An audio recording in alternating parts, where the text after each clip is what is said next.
Pre-election fears by some Republicans that President Donald Trump's inflammatory immigration message would sink GOP candidates in tight races proved overblown.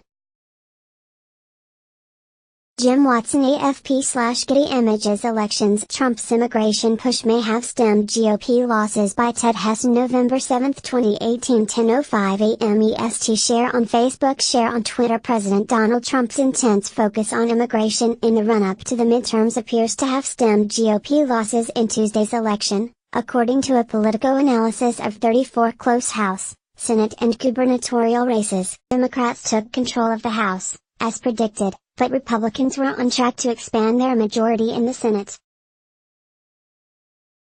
Story continued below. Pre-election fears by some Republicans that Trump's inflammatory immigration message would sink GOP candidates in tight races proved overblown, and while more authoritative analysis awaits further election returns and more detailed polling analysis, the message appears in some races to have worked.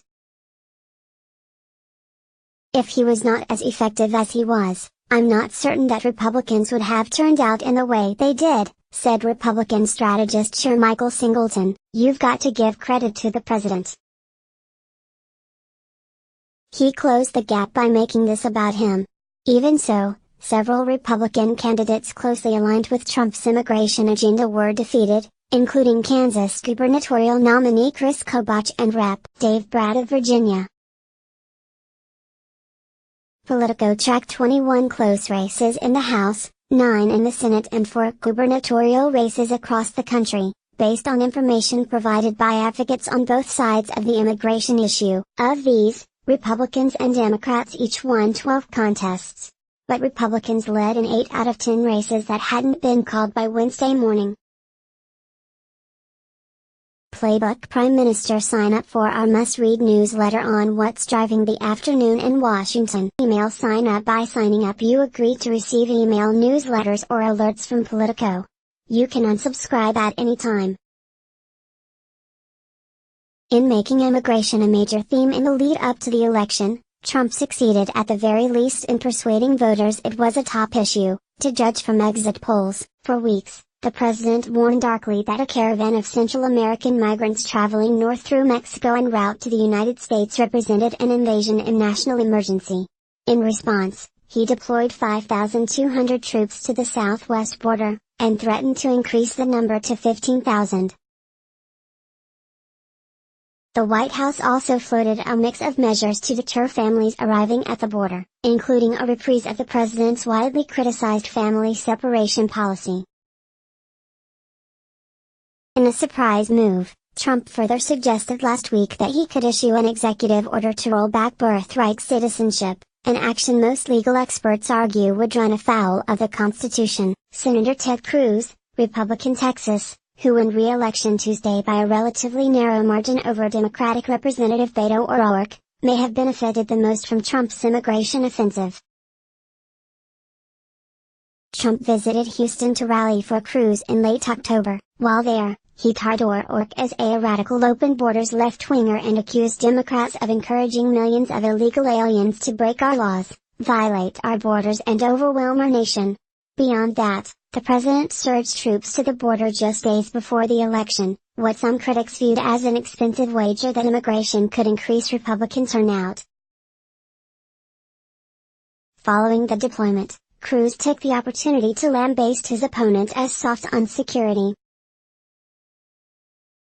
He is waiting on the Rio Grande with welcome baskets and foot massages, the incumbent senator said of O'Rourke. I think the message resonated with a lot of people, said Singleton.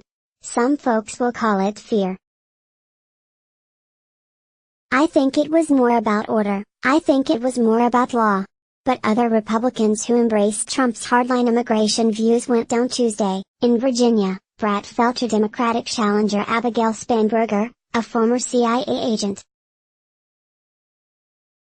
In 2014, the Tea Party-backed Brat defeated then-House Majority Leader Eric Cantor in a primary challenge in part by attacking him for supporting amnesty for undocumented immigrants. 2018. Please stop saying red wave. Inside Democrats' takeover of the House by Tim Alberta and Elena Schneider. Todd Schulte, president of the Mark Zuckerberg-backed FWD.us, considered the outcome one of several that amounted to a rejection of Trump's contentious immigration policies. In a written statement, Schulte called the election a stunning rebuke for the leaders of the hardline, anti-immigrant movement, with their champions losing badly. Kobach, Kansas Secretary of State, fell in a three-way race for governor of that state. Kobach had advised Trump's presidential campaign on immigration issues and played a lead role in the administration's now-defunct commission to root out alleged voter fraud, which stemmed from the president's baseless allegation that millions of undocumented immigrants had voted in the 2016 election. He has a long history of vilifying immigrants and pushing repressive policies. He has inflicted pain on millions. It finally caught up with him, said Frank Shari, executive director of the pro-immigrant America's Voice, in an election night statement. In Pennsylvania, Republican Representative Lou Barletta, a long-shot challenger with Trump's backing, failed to unseat Democratic Senator Bob Casey. As mayor of Hazleton, Pennsylvania, from 2000 to 2010, Barletta blasted an influx of undocumented immigrants and backed a local ordinance that made it illegal to rent housing to undocumented immigrants. A federal appeals court found the ordinance unconstitutional in 2010, Rep. Steve King, Republican Iowa, an immigration hardliner known for offensive, racially charged comments, struggled in an unusually close contest. Just days before the election, National Republican Congressional Committee Chairman Rep. Steve Stivers of Ohio called out King in an effort to stand up against white supremacy and hate in all forms.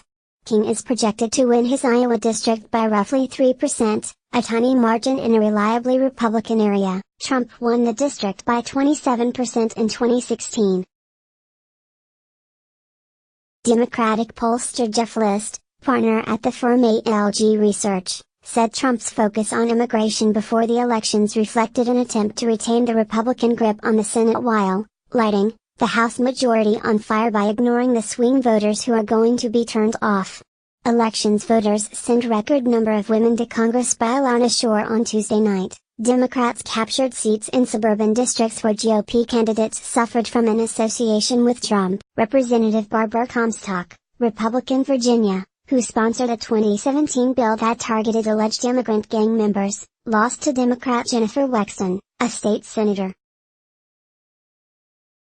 Other GOP lawmakers in districts that Hillary Clinton won in 2016 went down, too, including Reps. Carlos Curbelo of Florida, Kevin Yoder of Kansas and Mike Kaufman of Colorado. Several Democrats running for Senate in states Trump won in 2016 struggled even after adopting a tougher tone on immigration, an indication that Trump moved the immigration conversation rightward by harping on the migrant caravan. Representative Kyrsten Sinema, Democrat Arizona, trailed Representative Martha Macaulay, Republican Arizona, on Wednesday morning in the race to fill the Senate seat held by retiring GOP Senator Jeff Flake. The contest remained too close to call. Sinema transformed herself from a liberal lawmaker to a centrist Democrat in recent years, and immigration hasn't been an exception. When Trump announced he would deploy 5,200 troops to the border, Sinema backed the move. The deployment should be a part of our work to gain situational control over the border, she told the Arizona Republic. Senator